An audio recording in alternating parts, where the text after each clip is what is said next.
You know what? My wife was watching. I got to take my kids to school. I'm going to take a break here for a second. My wife was watching a documentary on that white woman who was pretending to be black.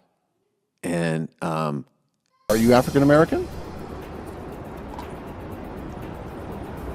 I don't understand the question. Are your parents, are they white? NAACP leader and civil rights activist Rachel Dolezal identifies as a black woman, but her parents have come forward saying she was born white. Our daughter is primarily German and Czech, and of European descent.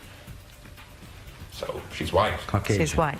On Thursday, a reporter straight up confronted the 37-year-old with a photo of an African-American male previously identified as her father. Okay. I was wondering if your dad really is an African-American man.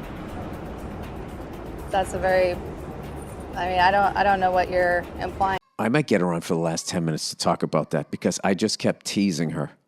Going, you know what question they're not asking in all of this document? They're asking all of the obvious questions.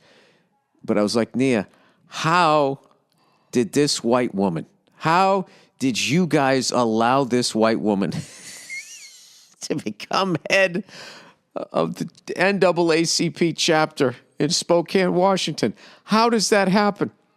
And there was all these people like after the fact, you know, when there's like a big upset in sports and then everybody actually, oh, you know, I had a feeling.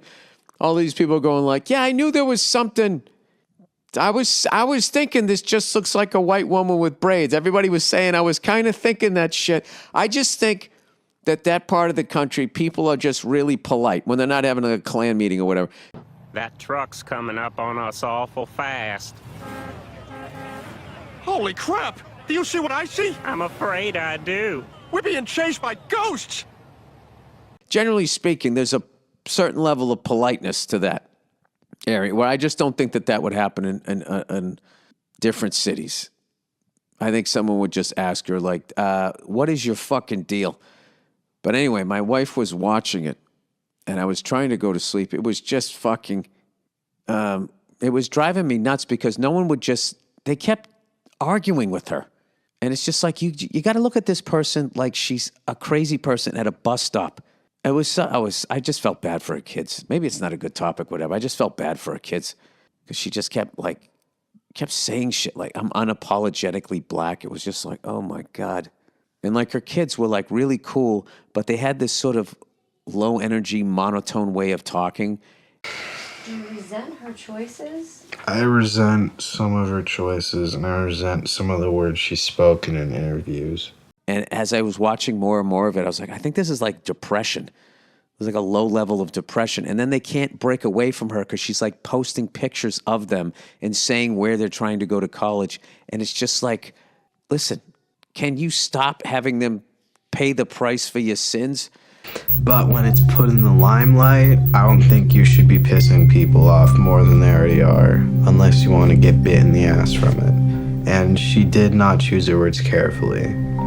And it affected me, it affected my brother. The more that I hear about it, the more that I talk to people about it, the more it just drains me. I don't know. You know how human beings are. Human beings will actually get upset at her kids instead of at the person that did it, which is her, which is really, I don't know. This podcast was fun till I brought that up. If we had reparations, would you be getting a check? No, I'm not. I don't actually identify as African American. I identify as black. Like, would somebody who moved here from Nigeria get a check? No.